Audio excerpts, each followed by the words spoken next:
Bonjour et bienvenue. Excellent gaaw mbir am na dama bëgg a wax ak askan wi.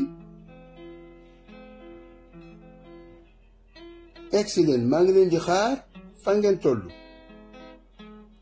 Bienvenue toutes et tous. Urgence signalée.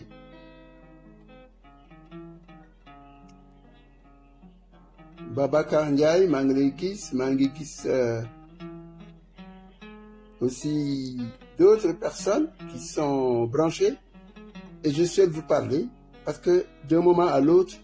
je dois aller répondre à une convocation de la DIC, la division des investigations criminelles, et je souhaite laisser ce message ici à l'attention de mes compatriotes sama mbokk yi ak àddina bi yëpp. waa Sénégal jigéen ak góor man la Adama Gaye juddoo Kaolack nekk doomu Alaaji Gaye ak soxna Mariama Mbacké Soda. maa ngi leen di nuyu ku nekk sa tur ak sa sant di leen yëgal ne fii ma toll nii division des investigations criminelles du Sénégal dañ ma convoqué. ki ma woo waxuma lan la soxla ci man laaj naa ko mooy dañ may jox rek nga ñëw danaa dem incha allah waaye dama bëgg tamit àddina bi yëg ne dem naa division investigation criminelle luñ ma laaj danaa ko fa tontu pour que sénégalaises ak sénégalais ak àddina bi xam ne li tax ma dem c'est par respect pour l'état de droit parce que j'y crois, mais j'y vais parce que sama yaakaar mooy suñ ma convoqué c'est pour avoir fait ce qui me paraît être mon devoir, non seulement de journaliste mais mes devoirs constitutionnels d'informer et de participer au débat. xam ngeen ne am na ay sujets sensibles yoo xam ne su amee Sénégal man mii la nit ñi di ñëw di ma ko yëgal di yaakaar ma bind si wala yooyu ci li tax ma mujj see bind benn sujet yi nga xam ne moo gën a doy waar c'est que dama gis mu jóge France ñu bind ko muy gaañu ak ministre Mamadou Moustapha Ba. ba ma si bind taxawaat naa sax parce que semaine passée bi il y a 10 jours bi ma Pape Ngagne Ndiaye invité laaj ma lu tax binduloo si ma ne ko defal ndànk damay xaar xaw ma si lu leer ba ma gisee benn journal bind si ne dañoo wax ne dafa daanu woon si raamu métro France et cetera ma ne xaaral ma bind si bi ma ko bindee sur la base de li ñuy bind ñoom ma yokk si ay questions yu bari semaine passée bii ñu génn loolu ba mu génnee gisuma kenn ku bougé. ma continuer di si bind ndax sujet bi dafa am ñu ma wóolu di ma yónnee ay éléments ma continuer di ko bind lu ñu am jox ma ko. ñi ma koy jox tamit dem nañ sax ba jox ma ay sujets yoo xam ne comme par exemple démb sur affaire yi Petrosen ma ne ñaar yi bokkuñu moo tax binduma si waaye li ma bind mooy si sujet bi nga xam ne moo nekkoon Moustapha Ba bi ma jotul information tamit binduma toog naa di xaar démb ñu invité ma télévision Sen TV man du ma demander à aller à des télévisions mais ñoom ñu may invité bi ñu may invité ma ñëw waxtaan ak moom ñoom ñu posé ma toutes les questions bi ñu ma waxee affaire yi Moustapha Ba tamit defe naa ne peut-être que du loolu mën na am yeneen autre raison mais sama junj rek sama xalaat laay wax bi ma si waxee man nit koo xam ne depuis le 8 octobre mbokk mi kenn xamul fan la fii moo am ay déplacement ñu ne soxnaam dem na foofa te yëgalu ko ñu ne gis nañ corps bi le 23 octobre le 4 novembre ñu wax ñu woo leen ne dafa feebar 1 heure après ñu ne gaañu na loolu tey na xel quand même après ñu ñëw ñu ne dafa jeté si métro biñ koy enterré ña fa nekkoon ne levée bi ñu koy sang de gisuñu loolu si moom waaw man ñi ma yónnee information yi di ma jox ay information de première main des sources importantes primaires yoo xam ne dama leen di protéger ak si sans d'autres circonstances waaw c'est que loolu la ñu bëgg koo fekk wala leneen lu ma di doon danaa tontu dans tontu dama bëgg na ngeen yëg ko wax naa ne liberté d'expression c'est fondamental su fekkee ne dañ ma bëgg a fagaagal maa ngi woo askani Sénégal yépp maa ngi leen koy yëgal maa ngi koy wax sama mbokk yépp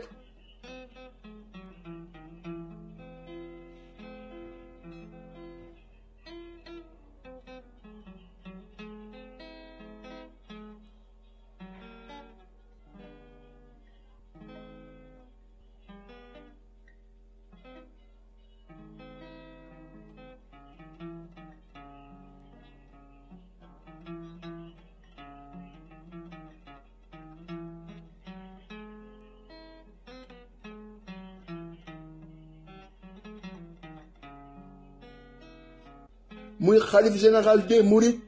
xalif général des Tidianes chef de l'église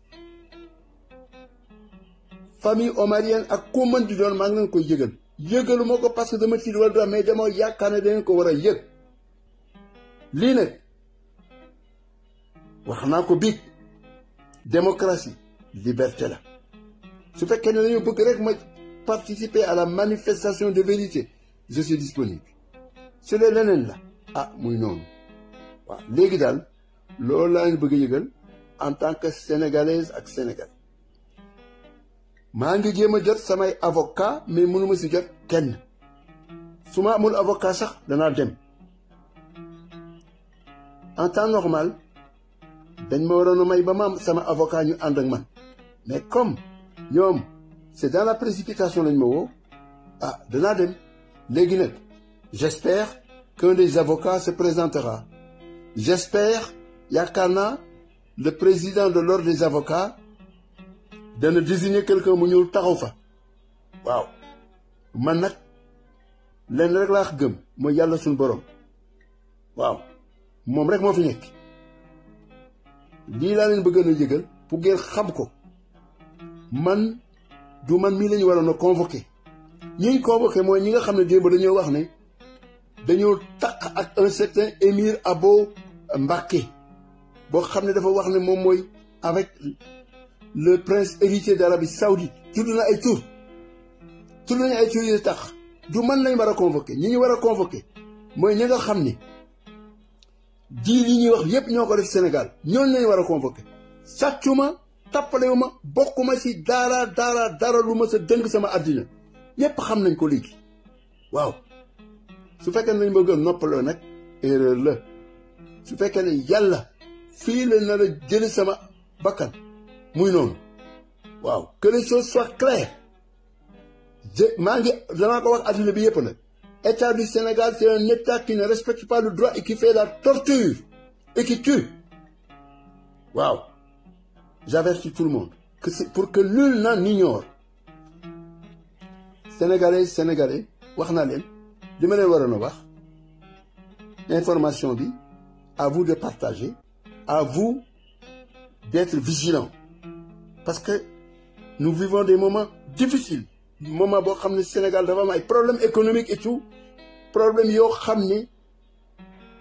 que nous rencontrons partout et qui risquent de s'amplifier léegi nag ku ne doo ko wax ma ne ah attention man li ma war a wax danaa ko wax def naa sama warga partagé naa information bi et j'espère que le Sénégal sera debout à mes côtés maa ngi leen di sant di leen gërëm ngeen may ma waxtaan ci yeneen kàllaam bitim réew ak ñi nga xam ni ñu ngi may déglu jërëjëf man la Adama Gaye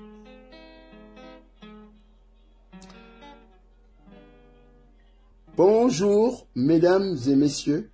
qui m'écoutez ou me regardez à travers ce live, cette intervention cathodique via mon iPhone que je fais pour avertir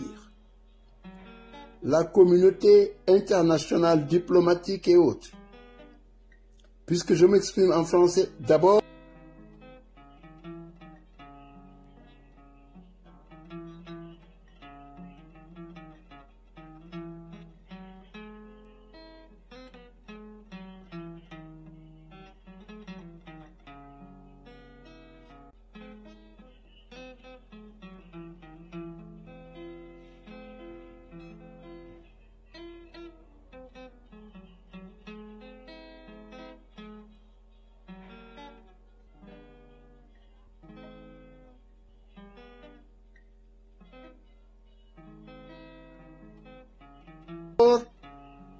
à la France,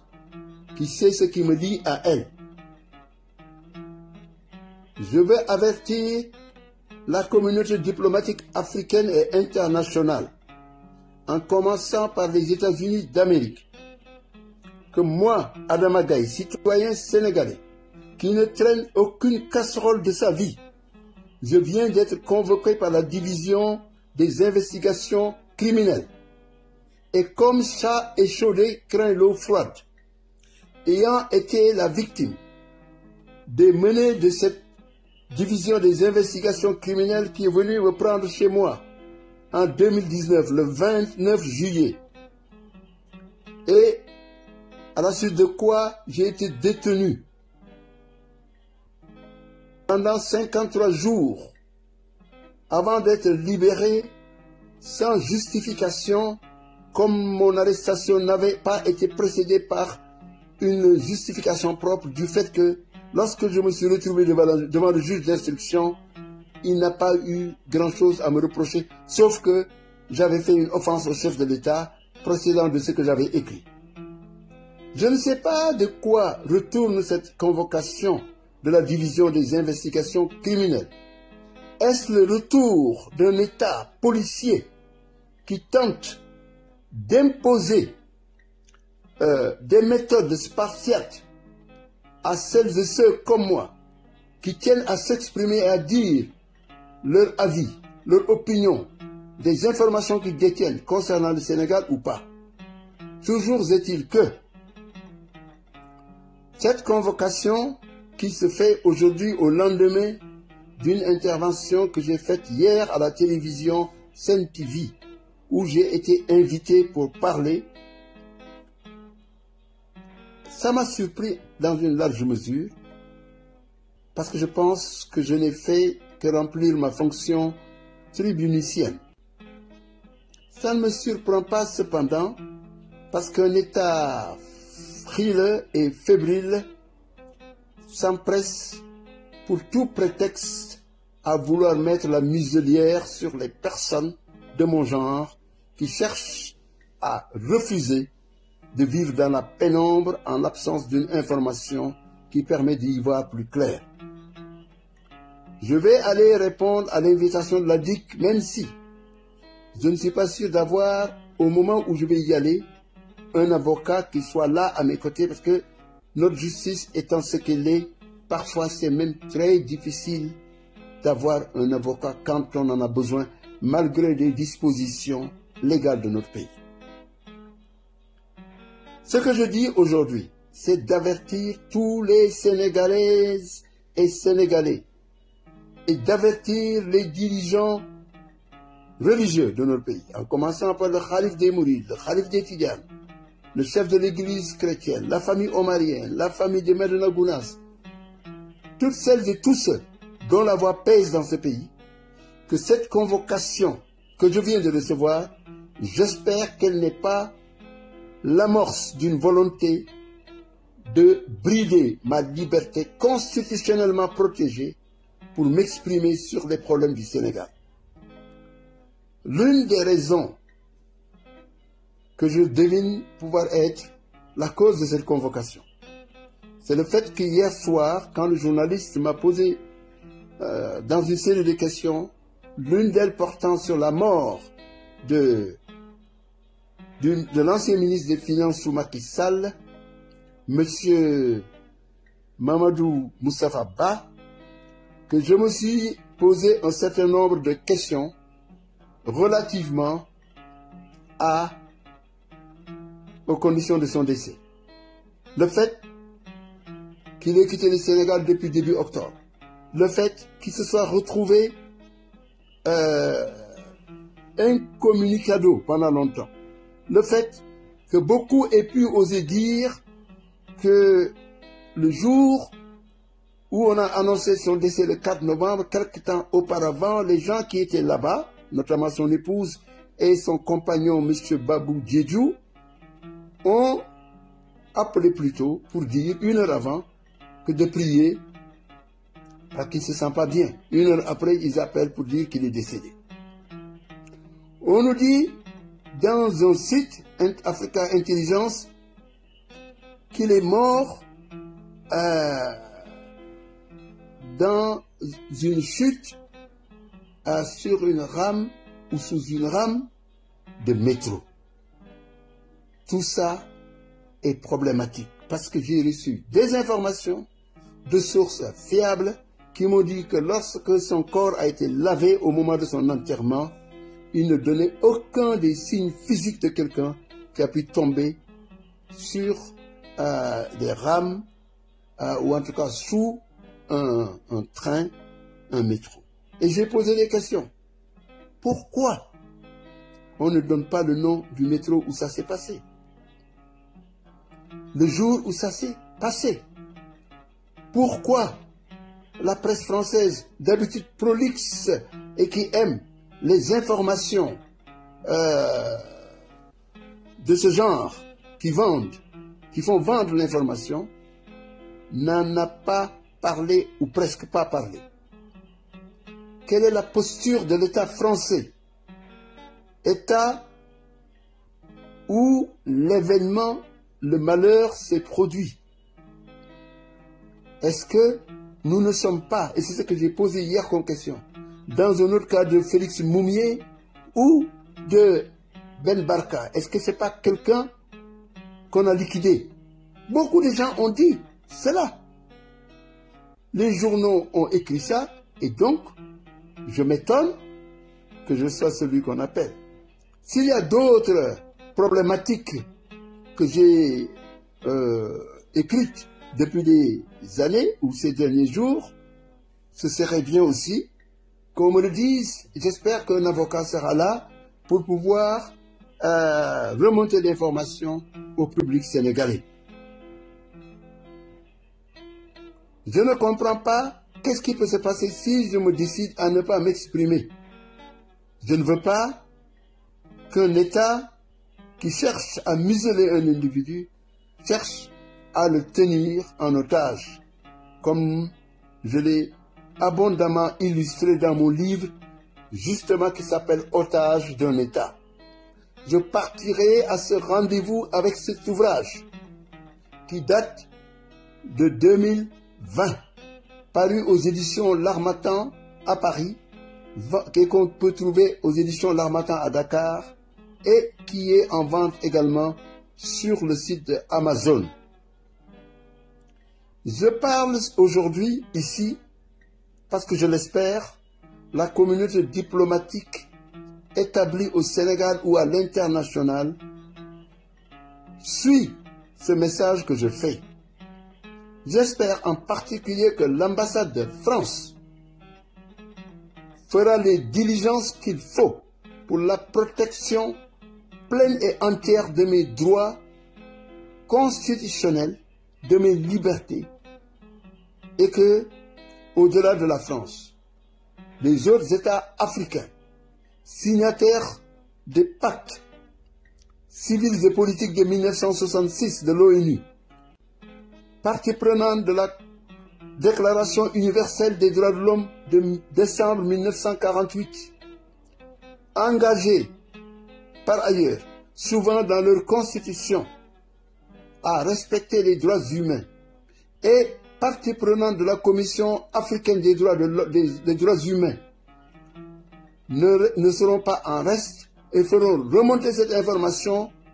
pour que le monde sache, ou en tout cas commence à se poser des questions s'il advenait une démarche qui ne respecte pas tous mes droits, en commençant par ma liberté de me mouvoir physiquement et de m'exprimer intellectuellement, de pouvoir dire cette communauté diplomatique qu'un rideau de fer, comme dirait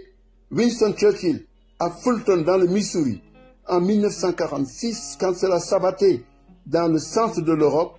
que ce rideau de fer également est en train de s'abattre sur le Sénégal. Donc, ceci est un avertissement et une information pour le monde entier. Je ne vais pas demander davantage de votre temps. Je tiens à vous remercier. À la France, je dis, ma fille est en ce moment au Sénégal. Elle est de nationalité et française et américaine. La société américaine l'État américain est aussi invité à intervenir face à une situation qui peut déraper. C'est pour ça que je